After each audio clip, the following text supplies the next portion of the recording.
Hi everyone, আমি ভাস্কর। আমি পিঙ্কি। তো আজ আমরা একটা অদ্ভুত জায়গায় যেতে চলেছি। তো সঙ্গে থাকো, কোথায় যেতে চলেছি সেটা বলে দাও। সেটা হচ্ছে যে দুর্গা মিউজিয়াম, কলকাতা।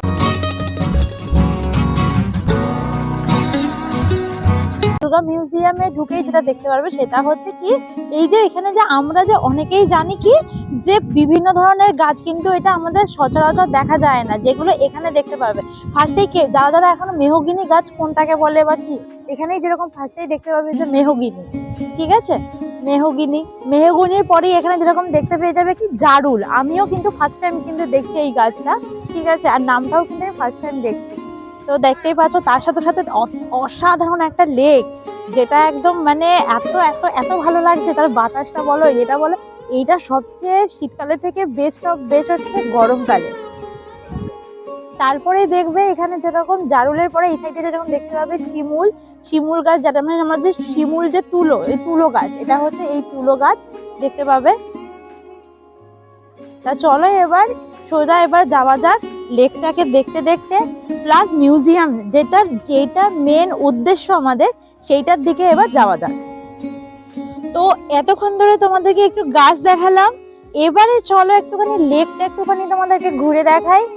এর একটু ঐতিহ্য, মানে এত সুন্দর জলটা যাচ্ছে বা এই যে লেকের যে সৌন্দর্যটা তোমাদেরকে দেখাবো না সেটা আবার হতে পারে। চলো যাওয়া যাক। এই যে যেটা মেন বলছিলাম যে এবার চলো লেকটা দেখা যাক। লেক, এবার আমি ওকে বলবো একটু লেকটা দেখাও, যে এত সুন্দর জলটা দেখো, ওইখান থেকে যে রাউন্ড একটা যে একটা যাচ্ছে, বা এই যে একটা দিকে মনেই হচ্ছে না যে আমি কোনো কলকাতাতে আছি, সবচেয়ে বড় কথা।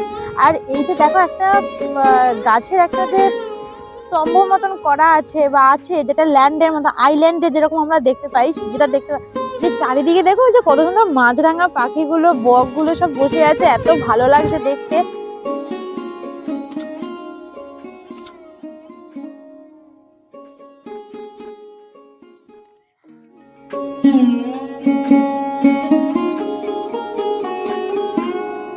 এবার আসুন যে মূল উদ্দেশ্য আমাদের এখানে আসার, যে আসল জায়গাটা, সেটা হলো কি দুর্গা মিউজিয়াম, ঠিক আছে। দেখতেই পাচ্ছ শুরুতেই যেরকম দুটো প্রদীপ দিয়ে ওয়েলকাম করছে, ঠিক আছে।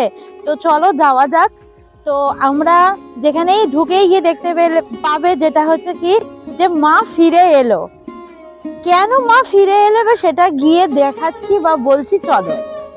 তো ফার্স্টেই যেরকম ঢোকার সাথে সাথেই যেরকম বাম দিকে একটা দেখতে পাবে যে মা দুর্গার অলরেডি একটা যে মূর্তি, সেটা হচ্ছে হিন্দুস্তান ক্লাব 2021। দেখুন 2021 সালে যে আমাদের যে মা দুর্গার যে মূর্তিটা ছিল, সেইটা এখানে রাখা আছে মিউজিয়ামে। তো একটুখানি দেখো কত সুন্দর লাগছে, কি ভালো লাগছে।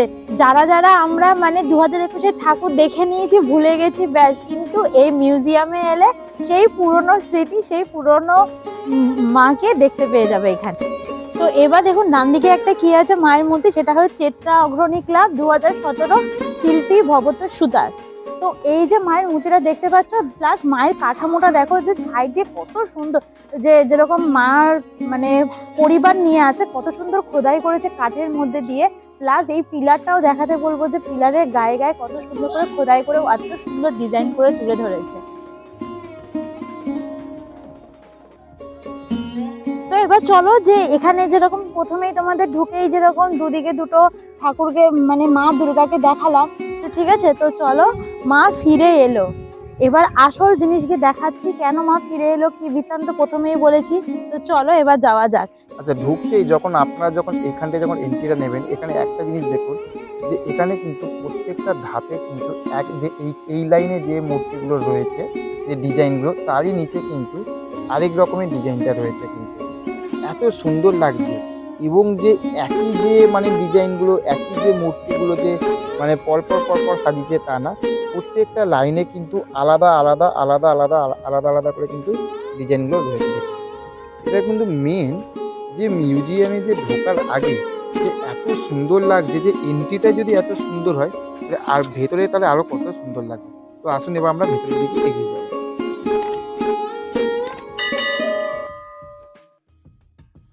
এখানে যখন আপনারা আসবেন না, আলাদা একটা কিন্তু আপনার একটা কিন্তু সময় যে আলাদা একটা সময়ে চলে যাবেন। তার কারণ এখানে যে একটা যে পুরনো যে ধাঁচ, এখনকার যে মডেল যে সেই ধাঁচ, সেই ধাঁচটা না কিন্তু পুরনো যে ধাঁচ, সেই ধাঁচটা দিয়ে কিন্তু পুরোপুরি কিন্তু এই মিউজিয়ামটা কিন্তু পুরোপুরি কিন্তু ডিজাইনটা করা হয়েছে। এই যে আপনারা যে চাকার মতন যেটা দেখতে পাচ্ছেন, এটা ডিজাইনটার নামটা আমি ঠিক জানি না। যদি আপনারা যদি জানেন আপনারা কমেন্ট করে বলবেন। কিন্তু এটার ভিতরে একবার জাস্ট ডিজাইনটা দেখুন। এত সুন্দর কিন্তু লাগছে। ১ টা ২ টো ৩ টে। ৩ খানা কিন্তু থাকে কিন্তু ডিজাইনটা করা হয়েছে এবং দেখতে কিন্তু বেশ একটা ভালো লাগছে। একটা যেটা রথ যে ব্যাপার, সেই রথের মতন কিন্তু ব্যাপারটা কিন্তু পুরোপুরি কিন্তু দেখাচ্ছে। কারণ এই পাশে একটা ঘোড়ার মুখ, ওই পাশে একটা ঘোড়ার মুখ, এইদিকে কিন্তু ২ খানা চাকা। দারুণ লাগছে। এক কথায় কিন্তু দারুণ লাগছে। আচ্ছা, এবার মেন এখানে ঢুকে সব থাকতে আমার এখনো পর্যন্ত মনটা যেটা কেড়েছে, সেইটা কিন্তু এই মূর্তিটা কিন্তু, যেখানে এত সুন্দর কিন্তু ডিজাইনগুলো কিন্তু রয়েছে। মহিষাসুর শুয়ে রয়েছে এদিকে। একটু আমি আপনাদেরকে জুম করে দেখাবো এবং এইখানে একজন শুয়ে রয়েছে। এটা কিন্তু দেখতে কিন্তু বেশ একটা ভালো লাগছে। কার্তিক, সরস্বতী, তারপরে মা দুর্গা, লক্ষ্মী, গণেশ, এত সুন্দর লাগছে দেখুন। ব্যাপক লাগছে কিন্তু। তো মেন যেটা আমি একটাই কথা বলবো, যে যার জন্য এতক্ষণ ধরে আমরা অপেক্ষা করছিলাম, তো সেইখানে চলে এসেছি, সেই মিউজিয়ামে চলে এসেছি। তো দেখতে কাজটা একটু দেখে নাও। এটা যেরকম আছে, কোনখানকার ঠাকুর, আলিপুর ৭৮ পল্লী ২০১৯ সালে, প্রতিমা শিল্পী শ্রী অভিজিৎ ঘটক। এই মূর্তিটা দেখো, যত আমাদের যে ওই সাইকেলের, তারপর হচ্ছে গাড়ির যত যন্ত্রপাতিগুলো থাকে, সেই সমস্ত যন্ত্রপাতি দিয়ে তৈরি। এটাও তোমার হচ্ছে আলিপুর ৭৮ পল্লীর ঠাকুর। এরকম আছে। মায়ের মূর্তিটা হচ্ছে জিতেন্দ্র স্মৃতি সংঘ ২০২২ বেহালা, প্রতিমা শিল্পী করেছেন শ্রী স্বপন সরকার।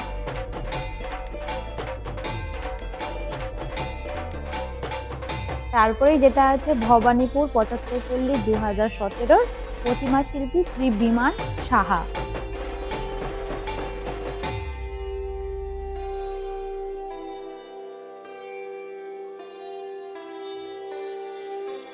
এই মায়ের মূর্তিটা একটুখানি ভালো করে সবাই একটু লক্ষ্য করো। মানে চারিদিকটায় পুরো মায়ের বডি টডি পুরোটাই পাথর। মায়ের মুখটা যেন জ্যান্ত, মনে হচ্ছে যেন জ্যান্তই কোনো মাকে বসিয়ে রেখেছে।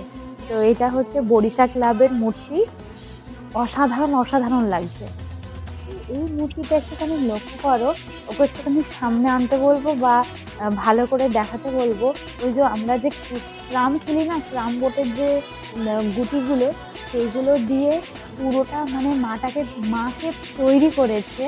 এত অসাধারণ লাগছে মূর্তিটা, একটু ভালো করে লক্ষ্য করো। এত অসাধারণ লাগছে, মানে সিংহ থাকতে শুরু করে এত সুন্দর করে এটা। এই মূর্তিটা, এই প্রতিমাটা হচ্ছে গল্ফ গ্রিন শারদ উৎসব কমিটি ২০২২-এর। প্রতিমা শিল্পী হলেন শ্রী স্বরূপ নন্দী। তো চলো এরপর নেক্সট যে প্রতিমাটা দেখাবো, সেটা হচ্ছে নপাড়া দাদাভাই সংঘ ২০২১ সালের বরাহনগর, প্রতিমা শিল্পী শ্রী গৌরাঙ্গ কুইলা। তো মায়ের মূর্তিটা এত সুন্দর লাগছে, ব্যাপক লাগছে। তো এই মূর্তিটাকে একটা ভালো করে একটু লক্ষ্য করবে, মানে এটাতে মনে হচ্ছে আমাদের স্বয়ং মা আমাদের মাটিতে নেমে এসছেন। এত সুন্দর, মানে এত জীবন্ত লাগছে, বলার মতো না। এটা হচ্ছে নপাড়া দাদাভাই সংঘ ২০২৩ বরাহনগর, প্রতিমা শিল্পী শ্রী সুবিমল দাস। এত হাতের কাজটা সুন্দর, মানে অসাধারণ লাগছে, মানে স্বয়ং মা নেমে এসছে।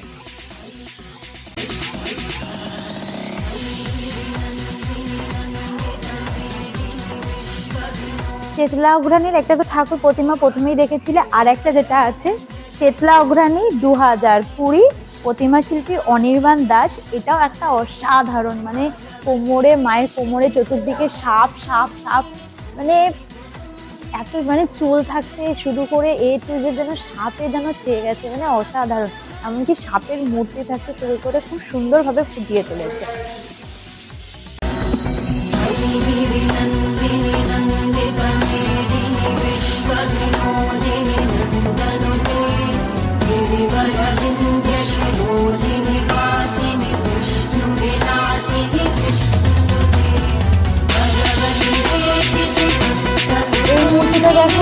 সাবেকিয়ানা আছে একটা অসাধারণ, ঠিক আছে।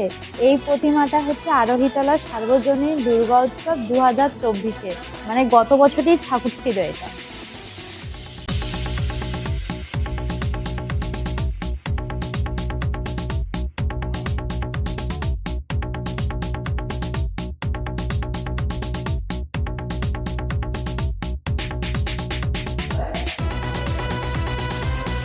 মূর্তিটা এবার একটুখানি খেয়াল করো, যে তামা পিতলের যে আমরা যে তামা বা অথবা কাঁসার ঠিক নয়, ওই পিতল টাইপের যেরকম থাকে না, হ্যাঁ হ্যাঁ, কষাকুচির যে পাত্রে হয় সেই রকমই জিনিস দিয়ে এটা তৈরি। অসাধারণ লাগছে কিন্তু এই ঠাকুরটা।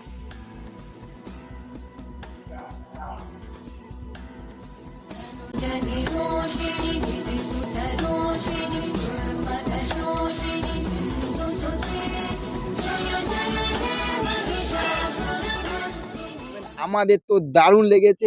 আর চ্যানেলে যদি নতুন হয়ে থাকেন চ্যানেলটিকে কিন্তু অবশ্যই সাবস্ক্রাইব করবেন, আমাদেরকে প্রচুর ভালোবাসা দেবেন। আর ভিডিওটা ভালো লাগলে কি করবেন? Like, comment and share. Sealdah দিয়ে বজবজ লোকাল ধরে আপনাদেরকে নামতে হবে এই লেক গার্ডেন স্টেশনে, এবং লেক গার্ডেন স্টেশনের যে প্ল্যাটফর্মে নামবেন দেখতে পাবেন এই যে ফ্লাইওভারটা দিয়ে সামনের দিকে যে রাস্তাটা গেছে, আমি আপনাদেরকে ভালোভাবে ডিটেলসে দেখিয়ে দেবো। ওই সোজা রাস্তা দিয়ে হেঁটে গেলেই কিন্তু আমাদের আজকের গন্তব্যস্থল পড়বে দুর্গা মিউজিয়াম। এবং চলুন, এই যে রাস্তাটা আপনারা দেখতে পাচ্ছেন, এই রাস্তাটা দিয়ে একদম সোজা যাবেন। সামনে এই গেটটাতে ঢুকবেন না, এটা হচ্ছে যে 4 নম্বর গেট, এটাতে ঢুকবেন না, গেট নাম্বার 3। এই রাস্তাটাতে একদম এগিয়ে গেলে এই যে মোড়টা পড়বে, এই মোড়টা ঘুরেই এই সামনের দিকে এগোবেন না, এই যে সামনে দিয়ে যে পিঙ্কি যে হেঁটে যাচ্ছে এই যে রাস্তাটা সোজা, এই সোজা রাস্তা দিয়ে এগিয়ে যাবেন। আর একটু এখান থেকে খুব জোর হয়তো 1 মিনিট মতন হাঁটতে হবে। হেঁটে গেলে কিন্তু গেট নাম্বার 3 পড়বে, 3 নম্বর গেটে কিন্তু দুর্গা মিউজিয়াম।